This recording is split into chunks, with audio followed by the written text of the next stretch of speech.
옛날 조선시대에는 사람들의 신분제도가 분명했습니다. 사농공상입니다. 사는 선비사, 공부한 선비가 최고로 높고 그 다음이 농부, 그 다음이 장인들, 마지막이 상인들이었습니다. 특히 최하류 계층에는 7종류의 천한 반열이 있었는데 그것이 칠천반입니다. 칠천반은 포졸, 광대는 옛날 배우입니다. 고리백장, 나무 껍질로 뭘 만드는 사람입니다. 무당, 기생, 갑바치, 가죽으로 신 만드는 사람입니다. 그리고 마지막에 백정입니다. 이 칠천반 중에서도 백정이 가장 낮고 천했습니다. 특히 백정은 당시 제도적으로 천대받는 조항이 명시되어 있었습니다. 첫째로 양반들은 백정의 나이에 상관없이 말을 놓았습니다. 반대로 백정들은 나이가 아무리 많아도 양반 집 아이들에게조차 머리를 숙여야 되고 존댓말을 해야 했습니다. 두 번째로 백정은 무적자였습니다. 호적이 없었어요. 호적이 없어 인구조사에도 들지 못했고 말하자면 그 나라 백성이 아니었습니다. 이름도 가질 수가 없었습니다. 그저 박가, 이가 이렇게 불렀어요. 세 번째, 백정은 거주 제한을 받았습니다. 백정들만이 모여 사는 마을이 있었고 그 마을을 떠날 수 없었습니다. 백정 직업은 그대로 자식에게 물려졌습니다. 직업 선택의 자유도 없었습니다. 백정은 백정 딸과 결혼하여 또 백정 자녀를 낳았습니다. 네 번째입니다. 백정은 자신의 선문, 천민 신분을 늘 알리면서 살아야 했습니다. 백정은 상투를 올릴 수가 없었고 망근이나 갓도 쓸 수 없었습니다. 따라서 백정은 백발 노인이라도 망근을 쓰지 못하였으므로 아직 미성년자였습니다. 인간으로는 태어났지만 인간 대접을 못 받고 그것이 운명이었으며 평생을 백정의 한을 품고 사는 사람들이 바로 백정이었습니다. 제가 어릴 때만 해도 이 백정의 잔재가 어렴풋이 남아 있었습니다. 지금부터 약 150년 전에 이 백정 마을에 박성춘이라는 사람이 태어났습니다. 이 이름은 훗날에 지어진 이름입니다. 박성춘은 이 백정의 운명을 벗어버리려고 몸부림쳤지만 당시의 사회 제도로 보아서 그것은 불가능했습니다. 그런데 어느 날 박성춘은 귀가 번쩍 뜨이는 소문을 듣습니다. 눈이 새파란 서양 선교사들이 와서 신식 학교를 세웠는데 과나 가난한 집 아이들을 데려다가 서양식 신식 교육을 시킨다는 것입니다. 박성춘은 자기 아들 봉출이라도 백정 신세를 면하게 해주고 싶었습니다. 처음에는 천주교에서 운영하는 학교를 보내려 하니까 거기는 학비를 받았습니다. 다시 소문을 듣고 선교사들이 운영하는 공단골에 예수교 학당을 찾았습니다. 그때부터 박성춘의 아들 어린 봉춘이는 예수교 학당의 학생이 됩니다.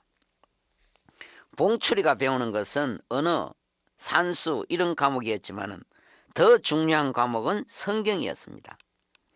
일자 무식이던 봉출이가 글을 읽는 모습은 신기하기 짝이 없었습니다. 정말 내가 잘 선택했구나. 박성춘은 만족했습니다. 그런데도 박성춘은 봉출이가 출석하는 교회에는 나가지 않았습니다. 그저 단지 봉출이가 백정 신분에서 벗어나는 것, 그것이 목적이었습니다. 그러던 중에 나라에 콜레라가 발생합니다. 콜레라는 당시 무서운 전염병이었습니다. 북쪽에서 발생한 콜레라는 순식간에 전국에 퍼집니다. 당시 사람들은 콜레라를 쥐 귀신이 옮기는 것으로 알고 집집마다 고양이 그림을 붙여놓는 것이 유일한 예방책이었습니다. 그러나 워낙 콜레라가 강해서 하루에 300명씩이나 죽어 실려 나갔습니다. 바로 그때 박성춘이 이 콜레라에 걸립니다. 이것은 곧 죽을 병입니다. 아무리 구슬해도 효험이 없었습니다. 이제는 포기하고 죽을 날만 기다리고 있습니다.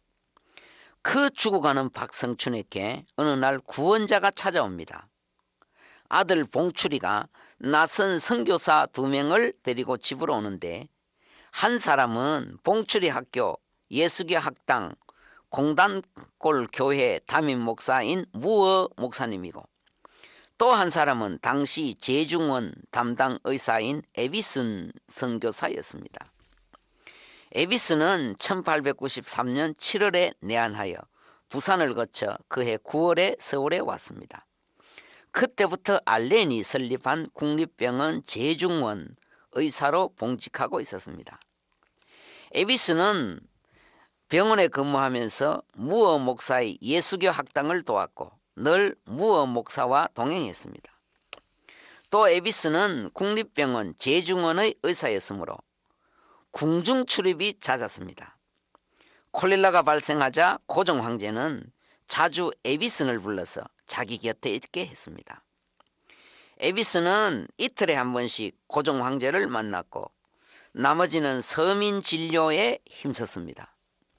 그런데 그 왕의 의사인 에비슨이 판자골 백정마을을 찾아왔고 백정인 자기를 도와주기 위해서 나타난 것입니다. 이것은 굉장한 사건이었습니다. 이 에비슨의 손이 어떤 손입니까?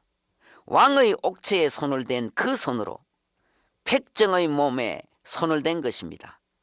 당시 이것은 천지가 개벽하는 사건이었습니다. 두 목사님은 박성춘이 회복될 때까지 왕진하였습니다. 이때 박성춘은 깊은 감동을 받습니다. 단지 자기 병을 고쳐주는 정도가 아닙니다. 평생을 백정의 한을 품고 살아가는 박성춘에게 사람 대접을 해주면서 극진히 치료한 것입니다. 쿠강의 전속 의사가 감히 천한 자기 몸을 만지는 것은 하늘의 은혜였습니다. 그때 박성춘의 굳은 마음이 녹아내리고 교회에 등록합니다.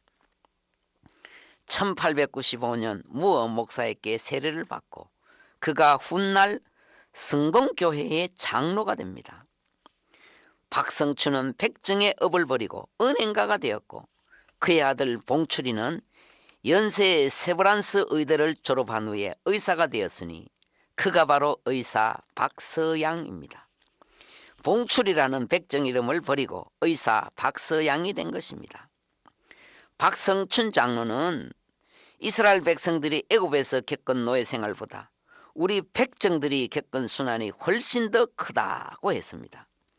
그만큼 백정의 삶이 서러웠고 사람 대접 못 받았고 고달팠다는 것입니다. 우리 인생들은 원래 죄의 노예였습니다. 백정보다 못한 원뿌리를 가지고 있었지만 주님이 건져 주셨습니다. 그런데 백정 박성춘이 교회에 출석하자 그때부터 일이 벌어집니다. 지금까지 잘 나오던 교인 몇 명이 돌연 교회 출석을 중단하였습니다. 그들은 모두가 양반계층 사람들이었습니다. 이것은 당시 사회 구조로 봐서 올 것이 온 것입니다. 그때 담임 무어 목사님은 입장이 너무 난처해졌습니다. 한순간에 그렇다고 수백 년을 내려오던 이 사회 구조가 어떻게 변할 수 있었겠습니까? 결국 백정교인들은 그대로 남고 양반교인들이 따로 예배당을 세웠습니다. 그렇게 세워진 교회가 홍문수골 교회입니다. 자연 이 교회는 양반교회가 되었습니다. 이런 과정에서 박성춘은 큰 충격을 받습니다. 자기 때문에 양반교인 다 나가버리고 백정 서너 명만 남았습니다. 세상에서도 백정이라 천대받았는데 교회 안에서도 이렇게 버림받으니 너무 허전했습니다. 그러나 가장 죄송했던 것은 자기 때문에 양반들 다 나간 교회를 볼 때 무어 목사님에게 너무 죄송스러웠습니다.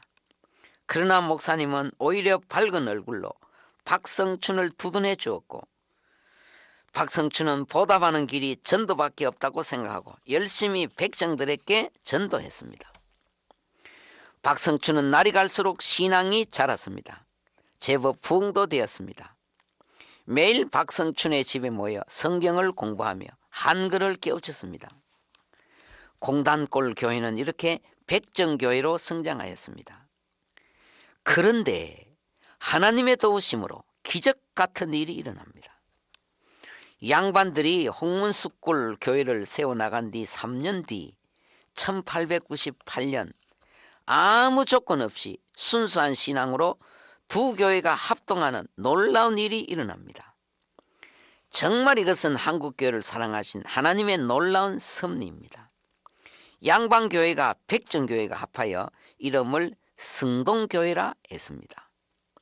1911년 박성춘은 드디어 승동교회의 장로로 장립받습니다. 3년 뒤에는 왕손인 이재형이 또 이 교회의 장로가 되어서 백정 장로와 왕손 출신 장로가 한 교회에서 심화하는 정말 전대미문의 역사적인 일이 벌어집니다. 하나님은 이렇게 초대교회 때부터 한국교회를 사랑하셨습니다. 박성춘은 특히 백정의 계몽에 힘썼습니다. 예수를 믿는다는 것은 곧 인간이 되는 것입니다. 이렇게 백정들을 설득해서 수많은 백정들을 교회로 끌어들였습니다. 전국 곳곳에 백정교회가 세워놨습니다. 이때 박성춘은 정부에 탄원서를 냅니다. 백정들이 겪고 있는 비인간적인 형식을 열거하고 신분제도를 폐지하고 특히 백정차별금지법을 공포해달라는 탄원서였습니다. 또 백정들도 차별 없이 갓과 망근을 쓰고 다닐 수 있게 해달라고 요구했습니다. 갓과 망근은 백정이 사람됨의 상징이었기 때문입니다. 박성춘의 노력은 헛되지 않았고 이 탄원서는 받아들여졌습니다. 전국에 방이 붙었습니다. 백정이 갓을 쓸 수 있게 된 것입니다. 박성춘은 지난 2조 500년 동안 백정에게 금지되어 온 망근과 갓을 제일 먼저 썼습니다. 백정 출신 박성춘이 교회 장로님이 된다는 것은 홍해가 갈라지는 것보다 더 기적입니다. 신기하고 놀랍습니다. 박성춘이 대담한 사람이 아닙니다. 박성춘을 쓰신 주님이 위대하고 강하신 주님입니다. 하나님은 초대교회 때부터 이렇게 한국교회를 사랑하시고 준비시키셨던 것입니다. 결코 이것은 우연이 아닙니다. 이제 21세기는 누가 뭐래도 태평양 시대이고 그 중심은 한국입니다. 하나님의 구원의 계획은 마지막 한국교회를 들어서 세계 복음화시키는 것입니다. 땅끝까지 복음이 전파되리니 그제야 끝이 오리라. 복음은 반드시 땅끝까지 전파되게 되어 있고 세상 종말의 타이밍은 바로 그때가 옵니다.